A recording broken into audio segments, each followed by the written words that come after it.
মৰমৰ ছাত্ৰ-ছাত্ৰীসকল, তোমালোকক মোৰ ইউটিউব চেনেল কথা কলাজলৈ স্বাগতম জনাইছো। আজি মই তোমালোকৰ বাবে উচ্চতৰ মাধ্যমিক দ্বিতীয় বৰ্ষৰ পাঠ্যক্ৰমত অন্তৰ্ভুক্ত উপেন্দ্ৰ চন্দ্ৰ লেখাৰুৰ আনন্দৰাম বৰুৱা নামৰ পাঠটিৰ পৰা হ'ব পৰা চমু প্ৰশ্নসমূহৰ উত্তৰসমূহ যুগুত কৰি আনিছো।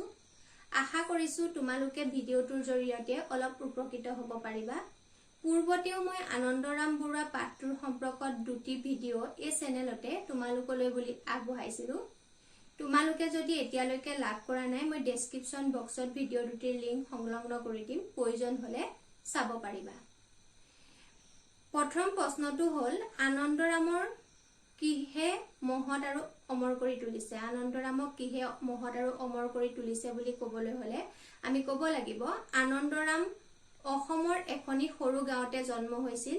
আন অসমীয়াৰ দৰে তেওঁ খাৰ পাত কল কুঁহিয়াৰ আদিকে খাই ডাঙৰ দীঘল হৈছিল, কিন্তু তেওঁ একান্ত মনে জ্ঞান চৰ্চা কৰিছিল, যি তেওঁৰ বিশেষত্ব আছিল, আৰু ইয়ে আনন্দৰামক মহৎ আৰু অমৰ কৰি তুলিছে। আনন্দৰামৰ কোনবোৰ গুণ সদায় অনুকৰণ কৰিবলগীয়া। আনন্দৰাম বৰুৱাই জীৱনত দেখুৱাই যোৱা আদৰ্শমূলক গুণসমূহ সদায় অনুকৰণীয়।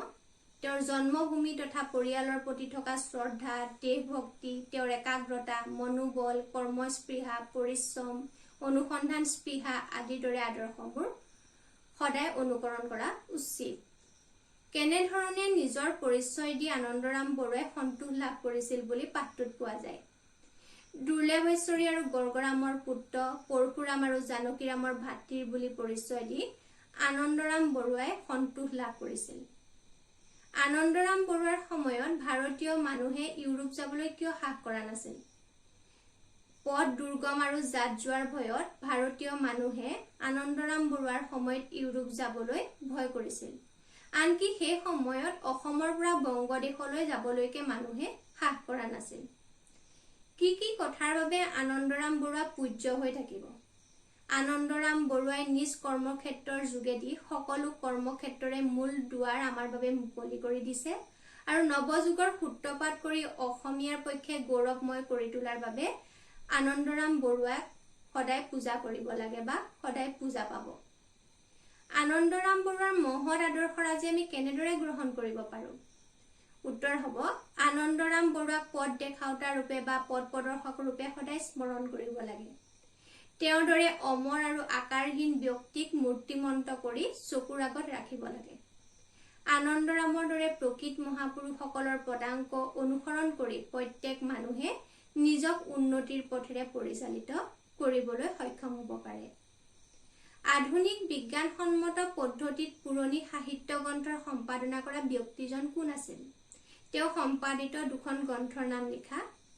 আধুনিক বিজ্ঞানসন্মত পদ্ধতিত পুৰণি সাহিত্য গ্ৰন্থৰ সম্পাদনা কৰা ব্যক্তিজনৰ নাম হ'ল আনন্দৰাম বৰুৱা পাঠটিৰ ৰচয়িতা উপেন্দ্ৰ চন্দ্ৰ লেখাৰু। উপেন্দ্ৰ চন্দ্ৰ লেখাৰুৰ সম্পাদিত দুখন উল্লেখযোগ্য গ্ৰন্থ হ'ল ভক্তি বিবেক আৰু কথা সাহিত্য। উপেন্দ্ৰ চন্দ্ৰ লেখাৰুৱে অসম সাহিত্য সভাৰ কোনখন অধিৱেশনত কিমান চনত সভাপতিৰ পদ অলংকৃত কৰিছিল? উপেন্দ্ৰ চন্দ্ৰ লেখাৰুৱে 1970 চনত অসম সাহিত্য সভাৰ ধিঙত অনুষ্ঠিত সপ্ততিংশ অধিৱেশনত সভাপতিত্ব কৰিছিল। আনন্দৰাম বৰুৱাৰ কিমান চনৰ কিমান তাৰিখে মৃত্যু হৈছিল? 1889 চনৰ 19 জানুৱাৰী তাৰিখে আনন্দৰাম বৰুৱাৰ মৃত্যু হৈছিল।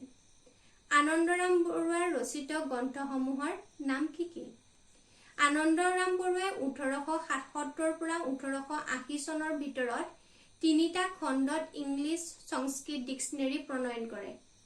প্ৰথম খণ্ড 1877 চনত তেওঁ বৰ্ধমানত কাৰ্যনিৰ্বাহ কৰি থাকোঁতে প্ৰকাশ কৰে, আৰু দ্বিতীয় খণ্ড হায়াৰ সংস্কৃত গ্ৰামাৰ নামেৰে 1878 চনত প্ৰকাশ কৰে। সেই সময়ত আনন্দৰাম বৰুৱাক গোৱালপাৰাত কৰ্মৰত আছিল। তৃতীয় খণ্ড এনচিয়েণ্ট জিঅ'গ্ৰাফী অৱ ইণ্ডিয়া নামেৰে 1880 চনত প্ৰকাশ কৰে।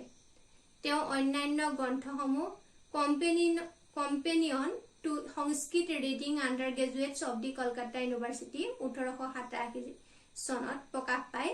মহাবীৰ চৰিতম 1887 চনত প্ৰকাশ পায়। Saraswati Kanthabharanam, Nama Linganushasana, compilation of a comprehensive dictionary of all dialect of Bengali প্ৰধান আছিল। আজিলৈ ইমানতে ভিডিঅ'টো সামৰিছোঁ। পৰৱৰ্তী ভিডিঅ'ত অন্যান্য পাঠৰ প্ৰশ্নসমূহৰ উত্তৰ আগবঢ়াবলৈ চেষ্টা কৰিম। শেষত ভিডিঅ'টো যদি ভাল পালে ভিডিঅ'টো লাইক, শ্বেয়াৰ আৰু ছাবস্ক্ৰাইব কৰি দিবলৈ নাপাহৰিবা।